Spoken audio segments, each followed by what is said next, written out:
Now that we have a look at the stakes, let's bring in our fair and balanced panel to debate. Talk radio hosts Mark Levine and Larry O'Connor. Mark, as a friend of the show, we should tell you, is also a member of the Virginia House of Delegates, in case anybody was wondering. Larry, to you first as we kick off this Sunday discussion.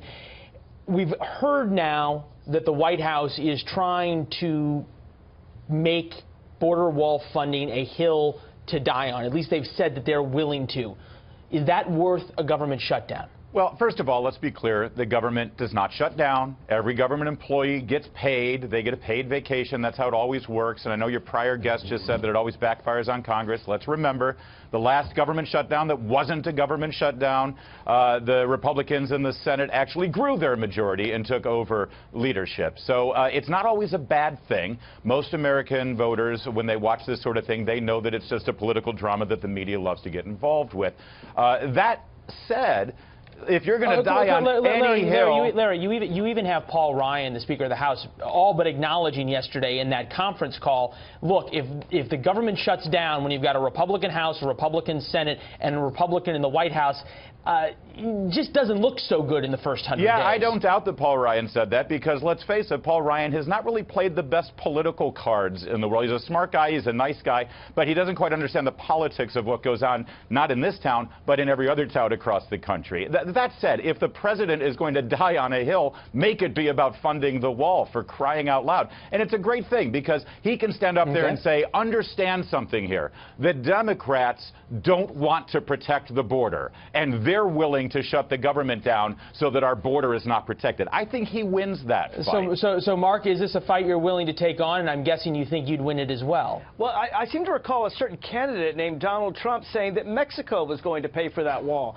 So I'm not sure why he needs any funding anyway. Whatever happened with that deal? Oh, I can explain that if you'd like. Oh, really? Yeah, tell me why Donald Trump backed down on his promise to the American people that he said 100 times that Mexico was going to pay for this wall, and now he's willing to say, I'm going to shut down the government if you don't let me do what I promised America I wouldn't do. Please explain that. Thank you very much. And first of all, before I even explain, border crossings down 67% because you've got a president and attorney general actually saying we're going to prosecute instead of reward you for crossing the border. Border crossings were down under Barack Obama dramatically after George W. Bush. As you know, Mark, I'll answer your question. He was getting ready to answer the question. Now, all right, go ahead. You're an elected official, so let me explain how the government works. Congress pays for something.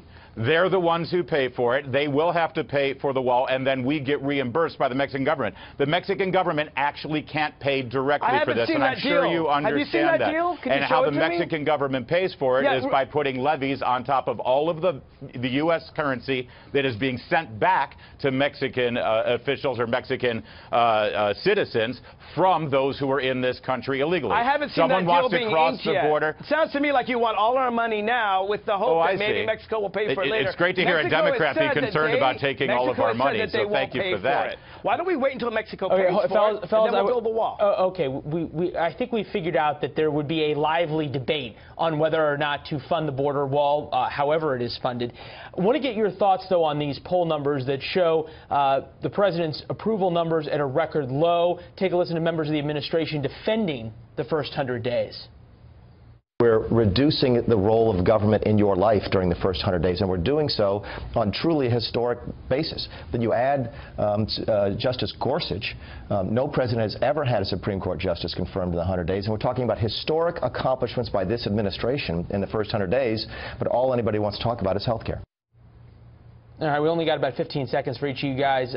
First, Mark, to you, so many liberals now in the media are touting these poll numbers as proof of some terrible first 100 days, yet only 2% of people who voted for Donald Trump said they regret that decision. Too early to claim victory? Look, the majority of people voted to reject Donald Trump. Hillary Clinton won by more than 3 million votes. It's very hard for a minority president to run and win and do anything without reaching over to the majority of Americans, and he's not doing that. Larry, I'm guessing you're in that group that approves of President Trump so far? Well, even more importantly, can we just, you're right, Leland, this is a devastating poll for Trump. We should ask President Hillary Clinton how she feels about that. Oh, that's right. The polls are meaningless because she had all the great polls in November. She won more than 3 million votes, more than Donald Trump. You're right. Well, what does that get you, Mark? Well, should get you the presidency. No, it doesn't get you the presidency. It didn't for sure.